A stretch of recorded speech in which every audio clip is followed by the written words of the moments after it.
started. Didn't mean to sidebar like that. I don't know if, this is the class that's here to help us save our souls with PR and marketing, right?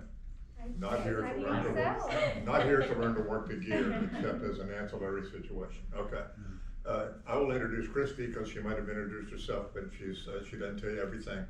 She knows it all. She's the point person for everything you're going to need unless you come to me for it.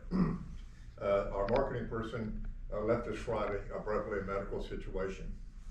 Not likely to come back during your term here. So to extract information, come to either one of us, and I would encourage you to talk to everybody on the staff if that's the kind of sampling you want to do. They're all aware of you. Most of them are supposed to be here today. There's 9 people on staff, 4 of them are out sick. Only one that's COVID related, and that's distant related, so we're not too worried about that either. So you're not going to see everybody today, but the brains of the operation, I have the title, and she does the work, 90% of it. Go to her if you need anything. Dr. Madison over there, do we call him Dr. Madison in class? Yeah, they do. You can call me Phil, though. Well, okay, but I know you have several other names. Oh, yeah. Yes. But he is on our board. I don't know if he told you that or not, but he is a source of information and perspective between mine, which is very old and tired, Christie's, which is new, and really new, well, she's not really, she's 5 years, you're a veteran now. So you can find out different perspectives on things there. I'm gonna hang around the building in case you have questions you wanna go through today. I think we're gonna show you what we show everybody when they first get here, right? Was that your plan to do a regular? Correct. We'll just kind of go over some of the basics of AOC, and kind of, since you guys are in the PR space, a little bit about sort of what our challenges are as an organization. Good, okay. I'll be close by if you need anything, and more or less available anytime via email. I never ever answer the phone, but I will text you back. So if you make contact and get a text number, don't call me, but text me, and we can relate that way. And I'll see you Thursday morning. Will you be around? Yes, I will. No, I just wanted to point out, Zach Schleter will be one of our account executives. The other's out of town on a trip. Okay. But the account executives will be dealing with you guys directly, so you don't get bombarded with emails from the rest of them. I'm very flexible. If you tell me the next day when I need to see you, I can meet you here or there, anywhere. And that appeals to all of you. And feel free to engage the staff. They really get up on telling you behind my back what they think needs to be done. And they might be right. I'll be close if you need anything, and I'll be back before y'all break up. Okay. Fair enough. Have y'all walked around yet? Yes, sir. No? Not yet, but we'll work that in. We'll walk around, take a look at things. Awesome. Thank you, Ed. Somewhat more careful than I am. All right. So just before I get kicked off, Ed did tell me that it's a class project for you guys. Dr. Madison, could you fill me in a little bit, I guess, on what you guys are planning to take on this semester? Okay, well, AOC's got 4 different committees, and any of those committees is a gold mine. We've got marketing, membership, we got the brain fart committee. Fundraising, I think. Fundraising, yes, thank you. Is that what it was? Right, marketing, membership, fundraising, and programming. I'm less familiar with the programming part, but that's probably not going to be a committee that these guys would like to be a part of. And then we have those committee meetings the second Tuesday, I believe, of each month. And I've talked to Ed and Bethany and others, and I would encourage you guys to send at least one representative from each of your teams to those meetings. They're on Zoom.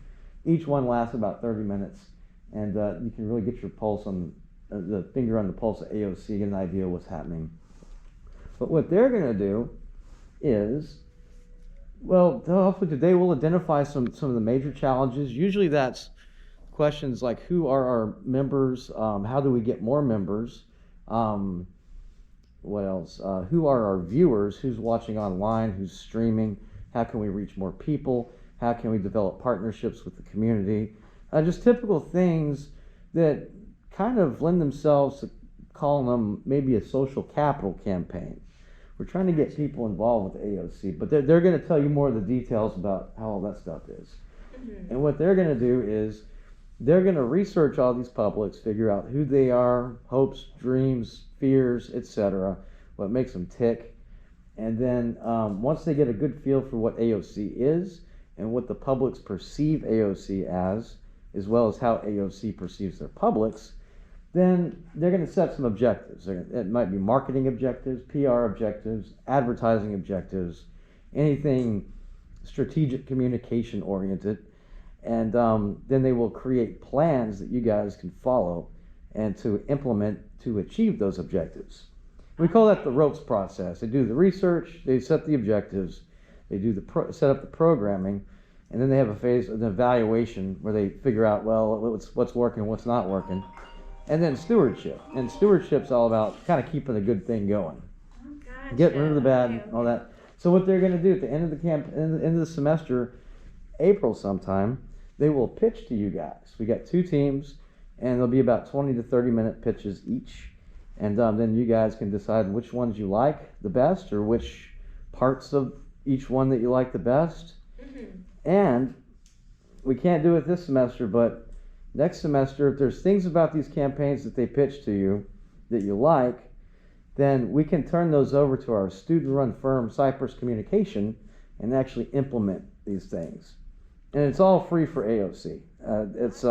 I mean, you might feed them every now and then or something like that, to keep them from mutinying or things.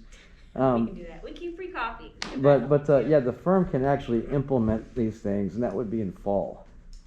And I know that also coincides. Remember case studies, timing principle? They're planning a marathon event fundraiser in October, I think. That's still in the works right now. But remember the timing principle. All these principles from case studies that you learned, you're going to be invoking those to fine-tune these campaigns that you create.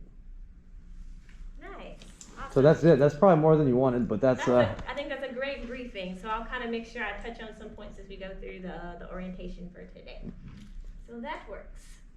We'll go ahead and get started. And as Ed mentioned, this is sort of our routine orientation that we do give to interested members with AOC, as well as new members, to give them a little more insight into who we are as a nonprofit organization here. So we got a short video that I'll go ahead and play and just give a little rundown there. Has anyone heard of AOC by chance? New? Well, kind of, sort of. Okay. Cool. Hopefully this will give a little bit more insight.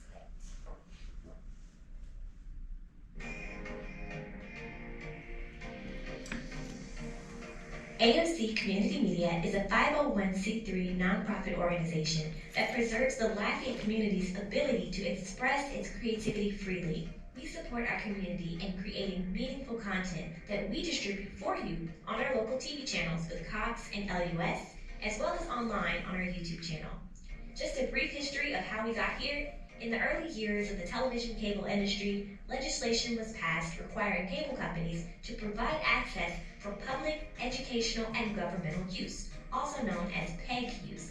In 1982, Acadiana Open Channel became the local access point for PEG use in Lafayette Parish.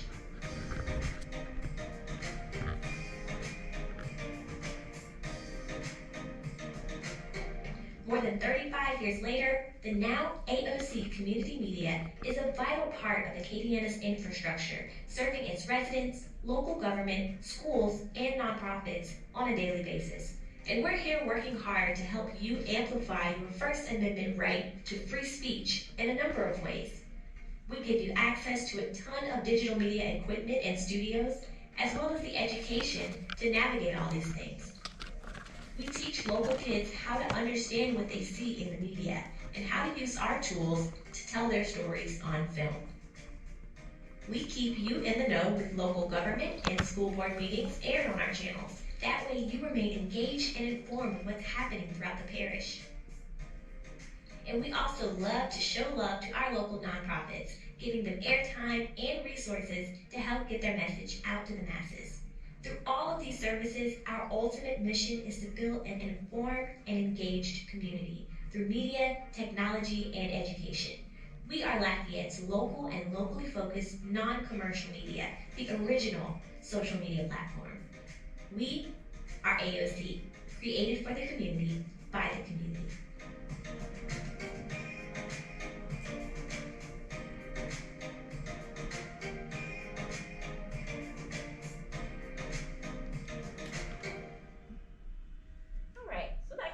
Up a little bit about who we are as Lafayette's non-commercial media public access center.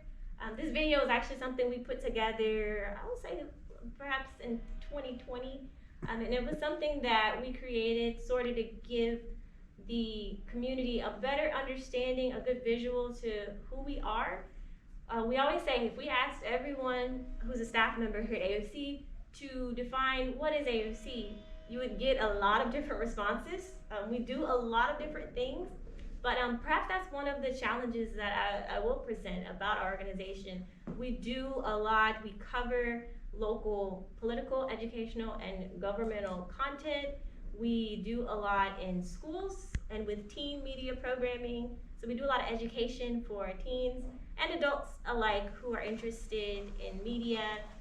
We kind of have a lot of different hats that we wear as a community media center. And so getting all of that sort of combined down into a single sort of, I don't want to say tagline, I may be saying the wrong thing here, but our mission is to build an informed and engaged community through media, technology, and education. And that's something, if you ask any staff member, that we all know, we all breathe it, and that's kind of like our common goal here. So I think one of our biggest challenges would definitely be, how do we take everything that we do and communicate that to perhaps a member who's coming in and says, okay, what is AOC? So I will say that's probably one of our biggest communication challenges here, without overwhelming people with all of the different things that we do. Because we do have interests who may walk into the studio and sort of see, oh, you do this, that would be cool. Oh, I could do this too. Oh, I could do this podcast too, or I can do this too. And we kind of want to help figure out a way that we can better communicate, I guess, just that simple messaging to them to support their vision for content. So other than that, we've been around for about, this is I think the 40th year that AOC has been around, and there are quite a few, I say quite a few, but there are a couple other community media centers that exist across the nation. To the east, I think New Orleans is the closest one. There is a public access center, not nearly as well equipped, I would say, as AOC. And to the west, there is, I believe, Houston is the closest. Again, not as well funded or equipped as AOC. So I think we are very lucky and blessed to be in a spot where we can secure funding throughout the years. However, there has, just with the increase of more people getting access to producing their own content without the need for a facility like ours, using phones to create content, I think because of that, as well as because of cable contracts is essentially a large part of our funding, and as more locals cut cable, because cable is expensive, we tend to, on that end, have to sort of compensate through other things like fundraising to make up for those funds. So I think those are two of the challenges that we kind of see right now with funding, and also sort of with memberships dropping. So I think if there's one way that we could sort of identify and continue to push the need for community media and the reason why we exist, would be another thing that I'll throw out there. But any questions so far as we're moving along? If you happen to come up with any questions, feel free to throw it out there and ask at any time. I'll just keep scrolling through. I don't want to forget anything. I have a question. So what's kind of like the target audience or demographic that you want to like expose to AOC? Target demographic, I believe that, and I'm not just speaking from my experience with our marketing director who is here, I'll probably never get the answer right because target is usually something very specific, but we generally are seeking to pull in definitely a younger audience. A lot of our current community producers are, I'd say, about 45 plus, and so we have a good solid membership in that age range, but we've been having some challenges with reaching a younger audience, 20s, 30s, 40s, sort of that range, I think. But across that sector, as far as target audience, even youth creators as well, I think in video and audio content creators, that would be our target. Video audio as well, podcasting, creators and for television. Were you gonna ask something? Oh, no, I was just gonna say, Mr. Survey here, who are our research directors? We don't have them yet. No, that's fine, yeah, oh, that's right, sorry, okay. Okay, whoever gets to be a research director, special opportunity. Maybe that's a question that we need to ask. We need to see what age is most enthusiastic about coming to learn community media and participating in the AOC vision. That could be like one item on a survey. Or it might be something that we fill out, but we may need to do primary research to help them kind of narrow that down. Make sense? I think also, in just speaking segments, geographically, our TV channels, AOC TV channels will cover all of Lafayette Parish. We do cover 4 other parishes, and I kind of want to name them, but I don't want to be incorrect, especially not on camera. No. But I will say, I know for sure Lafayette Parish, we cover the entire parish. So anyone within Lafayette Parish can definitely get access to a membership and be able to use our equipment and gear. So that would be the bulk of our target audience would be community members here. And Yes. you said something about like podcasts, like go to podcasts here and everything. Where do you put those out at? On your YouTube? Currently, we do, as far as our channel TV content, that content currently goes on 2 TV channels in Lafayette. That's Cox 3 and 4 and LUS 15 and 16. We also distribute any video content on our YouTube channel, AOC Community Media's YouTube. And we also occasionally share that on social media as well. So that's where the video content that we get, so it gets distributed out. As far as the audio, we do have a podcast network, so to speak, which is linked to our website. For anyone who's interested in creating a podcast, it's sort of like this local hub where we can find all of AOC's content creators' podcasts on our site.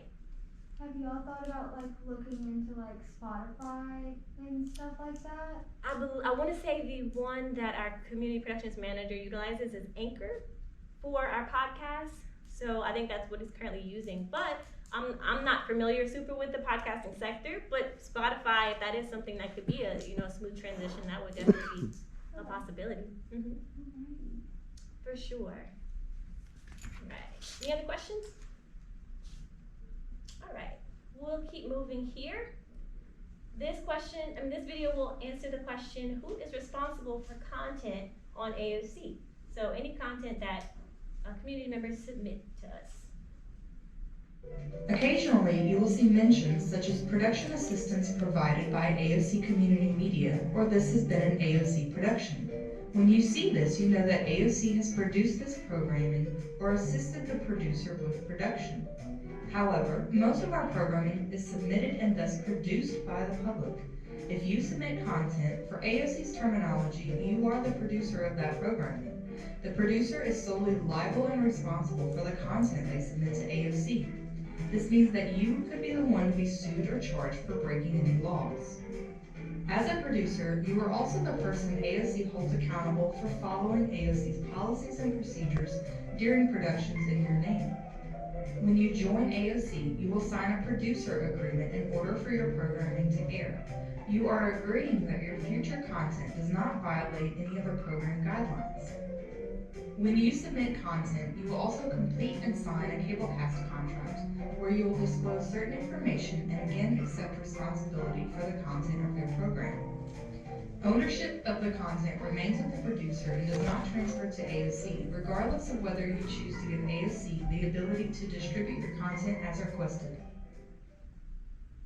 All right, so essentially any community member who submits their video, show, or their podcast to us, they maintain 100% ownership rights for anything that they submit to us. We don't take ownership of any of that content.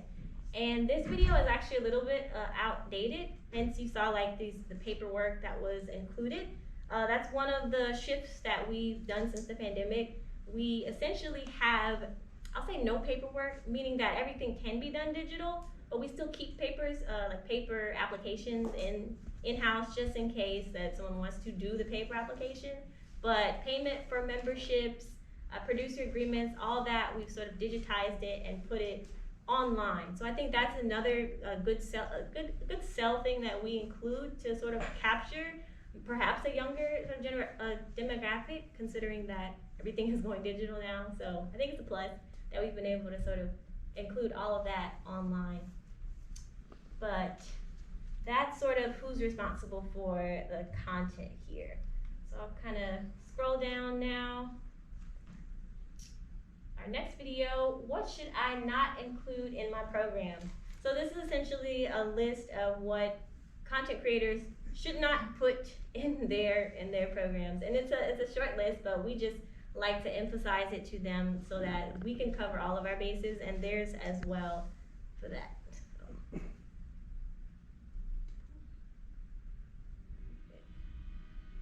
Reliable and responsible, we want to be sure you understand how to protect yourself regarding your programming. To guide you through the sometimes sticky process, there are specific things that you should avoid having in your content. Remember, when you submit content to AOC, you agree that you did not include any of the following in your programming. Programming made unlawful by any applicable federal or state law, advertising material that solicits people to buy, sell, or lease any product or service. This is our non-commercial commitment. Appeals for funds that have not been approved by the executive director. Copyrighted material or other material subject to ownership or royalty rights unless you have the necessary rights. Libelous or slanderous material, lottery information, invasion of privacy, or materials offending community standards. All right, so a couple of things there. Let me jump back because I kind of did want to talk about some of these. Let's see. I think one of the biggest ones that we do run into, which we do not run into many, we are non-commercial media, so we cannot air any content or allow any production of content that is commercial using our gear or facilities. Essentially, that's sort of a cut and dry thing. Because of our funding, we aren't allowed to do that. So anything, people can't solicit on camera for someone else to pay for a product or service. I think the copyright, sometimes we run into copyright material issues when perhaps some podcasters or someone's producing TV content and they don't ensure that the content they're using, they have the permissions for the copyright there. So that's just something that we emphasize to members because they're the ones when they sign the producer agreement who are responsible. So if we don't get flagged, so to speak, we sort of get alerted, and they're the ones who are kind of responsible for that. So we always just push that part of the agreement. But this, as I mentioned, this document, a part of our this producer agreement is now all digital online, and so it's a pretty quick sort of I agree click to submit. All right, moving on down to our series. We'll talk a little bit about AOC series programs, and this is probably, I'd say, another spot that we really want to promote.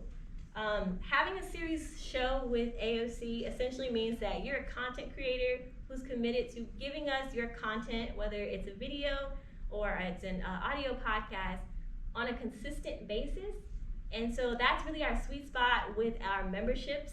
We really want to be able to pull in content creators who can give us that consistency, because that is sort of the merit by which we can show the work that we're putting in with the community. We can show that we've got the hours on our books for getting that content, and we've got the facility use and the numbers are there. So that's a really big thing that we want to push, because currently I think our challenge is we have members who will come and they're excited about everything that AOC provides and start creating content, but we never get any of that content from them. So it's kind of hard for us to be able to show that work to the community and show it to our stakeholders, because people create that content, but they don't really, I guess, feel that desire to come back and submit that content to AOC.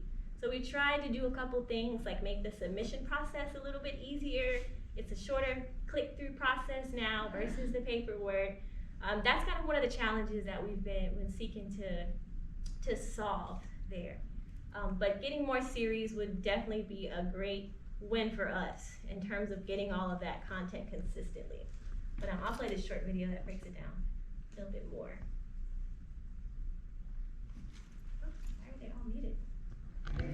There are pros and cons to creating both series and non-series programming. As a producer, it is your decision which of the two options you would rather submit to AOC. Non-series programming offers the flexibility of submitting content at the frequency you want, meaning you can submit programming as you create it. For example, sometimes you may want to submit content once a month, and other times you may want to submit content 3 times a month. When submitting non-series programs, please be aware that requested air dates and times cannot be guaranteed and are scheduled after AOC receives the programming. On the other hand, series programming is a 6-month commitment to produce a weekly, bi-weekly, or monthly program of a fixed length and format. These can be half an hour or an hour in length and in a live or recorded format. Both series and non-series program producers are encouraged to use all of AOC's resources, but using AOC's facilities to produce your program is not necessary. All right. So can people make content here and then take it elsewhere? Yes, if they created a program with AOC, technically they could use the facility and gears to put their content on YouTube or another distribution channel. All we ask, and we sort of do this as an ask, and perhaps that's probably the challenge, is that we ask for the content in advance. We don't require it, but that's sort of been a place that we've discussed among staff before about really being able to get the content from the people who are creating content. So just being able to gather that and acquire that in the community. So is that content that's like being created here but not being submitted? Does that have to adhere to the same guidelines? Or can you like say somebody come here and film a commercial and then just take that elsewhere and publish it on their own, not attaching that to AOC? Well, since we're non-commercial, we wouldn't be Okay. able to like have someone produce a commercial and get a membership in that way. But you were asking about, what'd you say before that part? You were asking Like, I forget. If someone creates content using AOC and all their equipment and then they take it somewhere else, do they still have to put like AOC at the end of whatever it is and give rights to y'all? We I would think love that's the what it credit. is. We would definitely love the credit, and we try to encourage as much as possible to hey, give AOC a shout out, those types of things. But we don't have, I guess, just a strict requirement for that. So that may be one of the challenges that we have there. There's no sort of requirement for the give and take relationship. But we have explored a lot of things as staff to sort of see how we can start acquiring more of that is being created.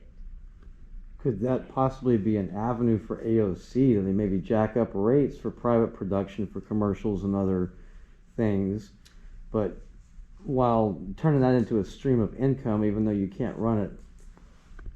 I think that's something we've also explored. Ed, maybe you may be able to answer a little bit better to that. I don't know if you can hear me. Hey, Ed. What? I'm sorry, I didn't know if you could catch that. I can't hear you. No, you're good. I figured. I didn't know if you could catch it from way back there. Dr. Madison did ask a question about a potential income stream through commercial, like rentals. Is that what? Or something, I don't know, like people that aren't going to run their stuff on AOC, can you jack up their rates for using the equipment, memberships and other things? No, Could you have like a commercial membership maybe? Our primary purpose is so people can get their voice out. We Okay, don't want to stop you over money. so that could be a legal issue then if you were. Not really. It's more of for us, it's a morality thing. If we charge too Okay. much, people don't get to play. We want poor people to play.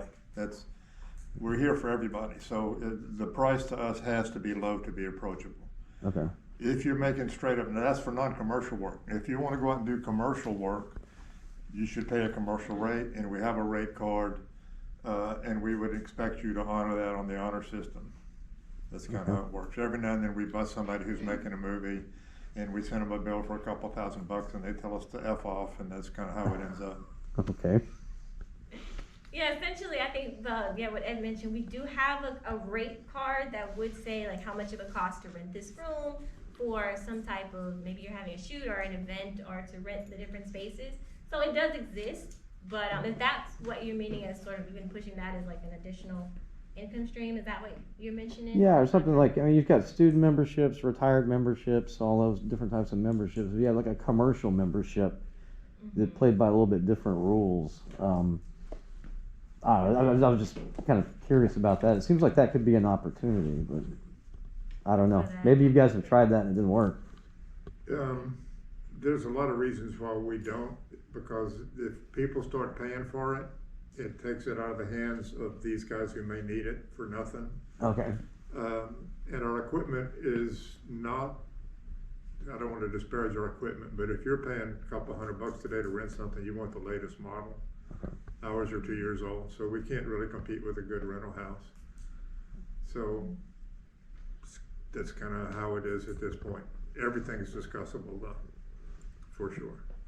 Yeah, I definitely think just like you mentioned, additional income streams is a good space to consider how we can do a bit more of that for sure. Let's see. All right, I'll keep going here. Our next section, can I use AOC to make money? And I won't need to play the video. We already mentioned that. We are non-commercial, so essentially no members can use our facility and gears to be able to make a profit from them.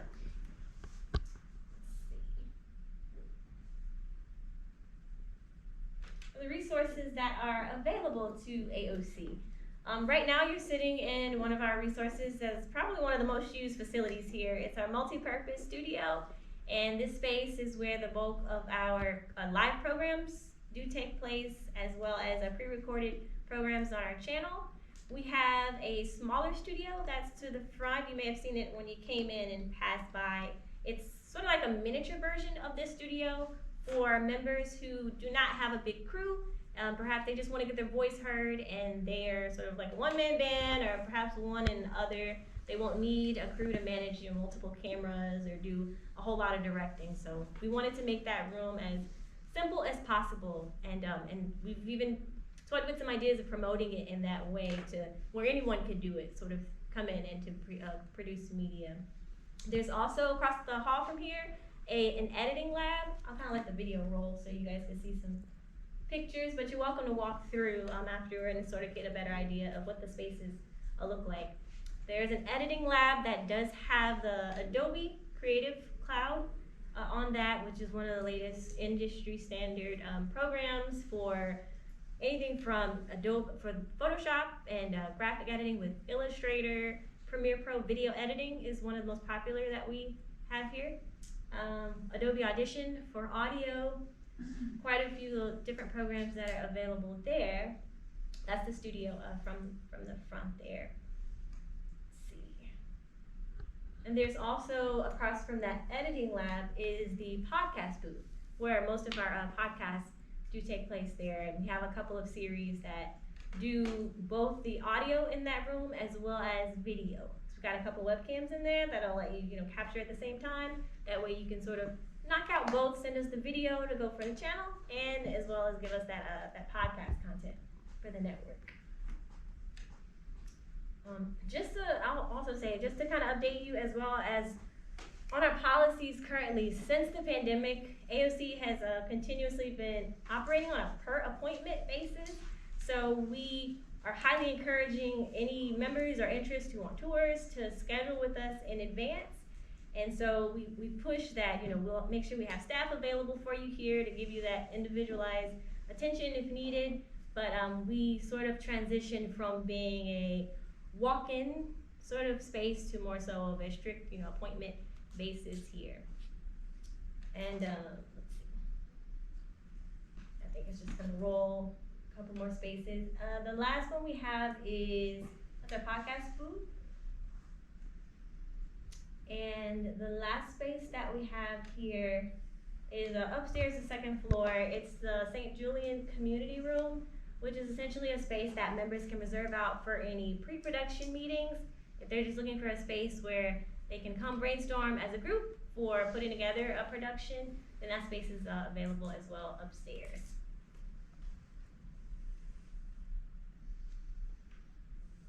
All right. So far, do any other questions come to mind as far as I'm trying to give you guys a really good understanding of some of the challenges that we've had with sort of the branding and getting that perception of AOC out to the general public. Do y'all have any sort of relationship with KRVS? KRVS,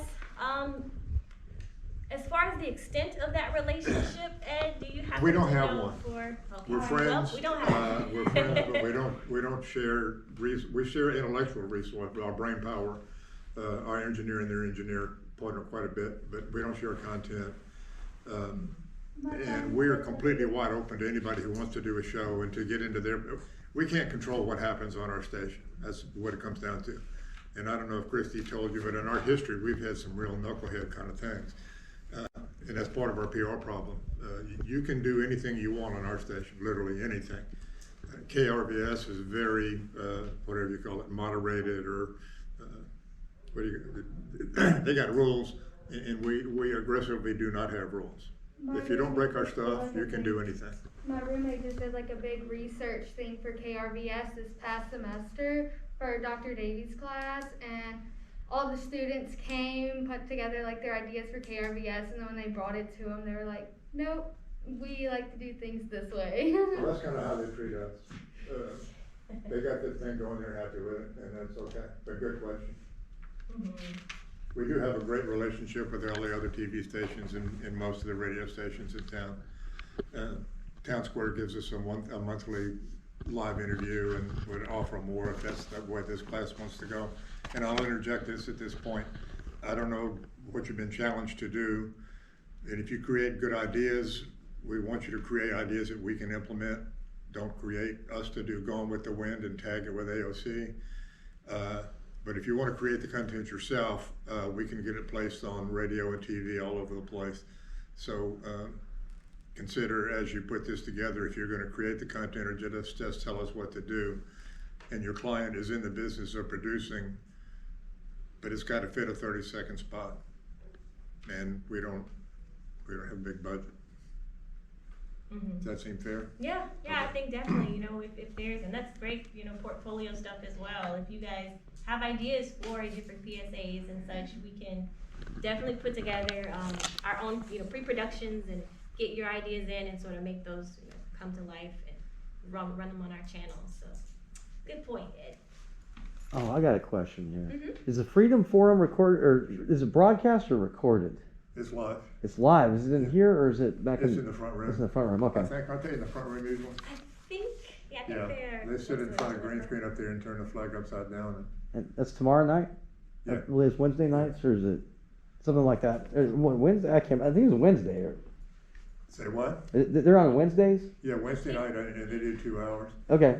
All right. As I assume some of you are going to do, you sample what we carry. One of our more iconic shows is on Wednesday from about 8 to 10, and it's a conspiracy theorist, eccentric kind of guy, sits in front of an upside down flag called America in Crisis. And he's the third person to carry on this program, and it's kind of what we're famous for, and we're super happy to have it, but it's not what we want to be famous for. We would like to be famous for a lot of diversity instead of just one or two eccentrics, if that's going to be the case. But tomorrow night, kill 15 minutes. You can't do 2 hours, it'll kill you. But do 15 minutes and get a taste of one of the shows that we're labeled by. I've done 2 hours before. You've done 2 hours? Okay. But I got a tolerance, because I can do an hour and a half of Alex Jones, so. Well, I don't know why you would do There's a that, cross but tolerance. I don't want to bring politics into this. Is there a way to watch AOC content live that's not through cable? Yes, I can actually, let me see if I can pull it up on our website. There is a place on our website under, let's see, watch and listen. The AOC, let's make sure I'm going to the right spot. The AOC live stream is a live stream of our channels on 1 and 2 directly from the website. So if you were to just go ahead and play From it. Trevino Parish, I'm the Violent Crimes Task Force Director and Crime Stoppers Coordinator, Eddie Law. So anyone who doesn't have cable, they can access the channels directly through our website. And all of the pre-recorded stuff that we do capture from the community does go onto our YouTube channels. So, and I believe, do we go live to YouTube at all, Ed? Or Yeah. So live to YouTube for some content as well. So yeah, we're definitely looking to get more alternatives outside of just having the cable TV access there. So outside of YouTube, I saw y'all have Instagram and everything. What other kind of like media platforms do y'all use? AOC has Facebook, Instagram, YouTube, and we Twitter. actually, we have Twitter. We Twitter, we have TV Tweet. channels, we are talking to a skywriter, we have the set of bongos upstairs, we got it all. We got all that stuff. One stop amplification of your noise, that's kind of what we want to be. There you go. We did, I believe the marketing director previously, she started a TikTok. We got kind of ambitious and did like a push for a summer TikTok like content challenge there that it was our first time doing TikTok. It was, I'd say, mildly successful, but that is a platform that I hear that now if you want to be relevant you have to have TikTok. So that's another space that probably we could benefit from as well. Let's see. So that's essentially the space where you can access our channels there. Also on our website, it will direct you to our YouTube. I can kind of show you the layout here. Wait, can you guys share analytics of audiences that watch it from the streaming channels? Yeah. Is this we can give information you the online data. they We could can't get? see who watches it on cable, but yeah. Okay, but through the streaming channels you can get an idea. Yeah, we can give you the insight and whatever. They all have a backdoor with the data that'll just kill you. Data freaks will be in heaven. Yeah. You've seen it already, I'm sure. Okay. Mm-hmm. Research people. We may be able to some extent as well from the YouTube. I have to check with William, Yeah, but pull the we've got it. analytics from the YouTube channel as well to sort of give you an idea of viewership there. So that's another spot. Let's see. Trying to see if there's anything else I can show you guys before we wrap up. On our website, we also have a page here that's the TV schedule. And generally this is as updated as we can get it with the programs that currently come on the TV channels. There's the Cox 15 LUS 3 and then the Cox 16 LUS 4. And right now you can kind of see directly what's scheduled for, I think, let's go back from, not sure we can backdate it, but let's try. Let's say from yesterday, the content that came on our TV channels. So you can sort of see the series that we have. But like Ed said, I encourage you to sort of check out the channel if you have cable or to live stream it to get an idea sort of the content that comes on AOC to kind of better push your research there. But this is where you can find that schedule. And we do try to keep it as updated as possible with the shows for the next couple of days so that you can see what's going to be on air. All right, so I think I've covered most of the info here. I will throw one more thing just because it is something it's always been relevant, but since the pandemic, we haven't had as many opportunities for volunteers with AOC. But that's another thing that we highly promote is getting different members of the community to volunteer in positions with us, whether that be running cameras for us, whether that could be editing, or it could be working as internships sometimes, even in each department. We're always looking for volunteers. And so that's a big push, especially since this spring and towards the summer, more festivals are booting back up, and we do get a lot of community requests to cover different events.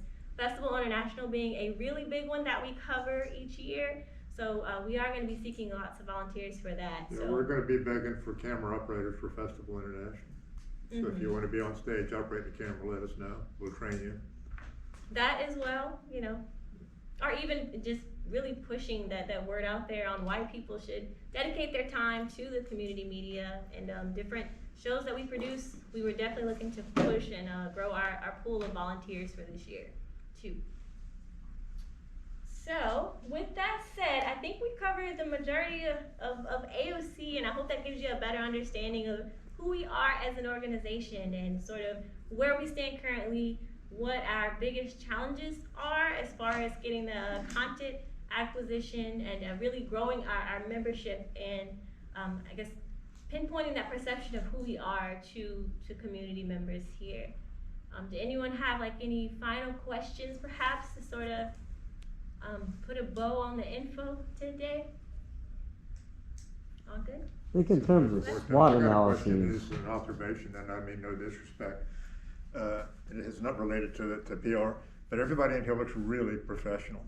And this has never happened. I've been doing this 25 years. I've had probably 50 UL classes and thousands of groups. Never had a group that looked as professional as y'all do. And I don't know if you forced this on them, but if it was an organic thing, very impressive.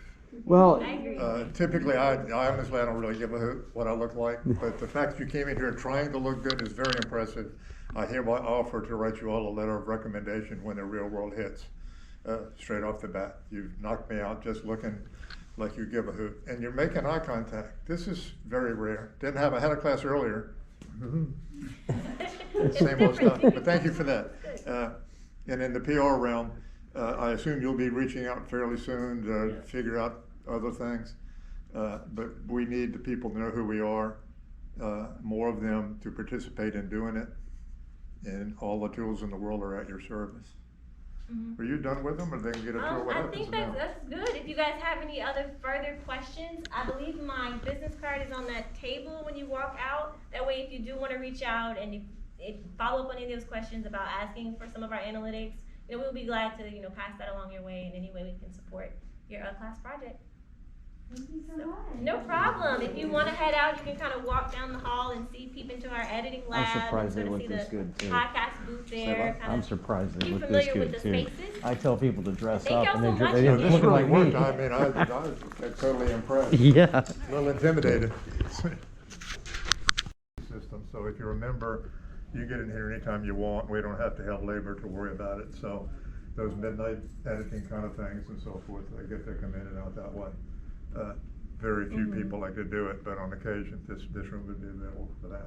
And I think the podcast room is pretty much the same situation. Same, the podcast Big space room. is available. We do allow What you got there, guests man? to Should I look in your? with Can I look in your? so that's Sure, You yeah. don't So, have to be a member. who's gonna to edit be a this? guest on the show. It'll go unedited, unless somebody wants to. Real TV. Yeah, no, I'm saving it for the people that weren't able to show up today, so they can kind of. Good. Oh, okay. It's a very small I room. might send them down here anyway. Well, how many people in your class altogether? I we've mean, how got- many are not here? We've got 13, Cool. and Cool. I think we're missing 2. No, man, impressive. Seriously, this is like, Yeah, they're pretty sharp, aren't they? yeah, I would say that, and Phil, I don't mean this to like blow smoke up your butt, but you've impressed me with what your kids have done in the past. Those were undergrad. Oh wait, these are undergrad Somehow or too. another, you got some sort of, what's it, Svengali? You got magic. Oh, I don't know about that. Well, Maybe they just hate me less than they hate their other professors. well, maybe so, but they're not abusing you. I'm going to send you Yeah, it might be under a Christie's. letter to send to every kid saying, here's how you can reach Ed, here's Christie's extension number, just sort of a something that you probably already know. But forward it to all of them. Okay, yeah, And we've got a say- course. Well, you know Moodle. I'll throw it up in Yeah. Moodle and. Yeah, well, so, and tell them, that, like I told them, I don't answer it, but I will call back.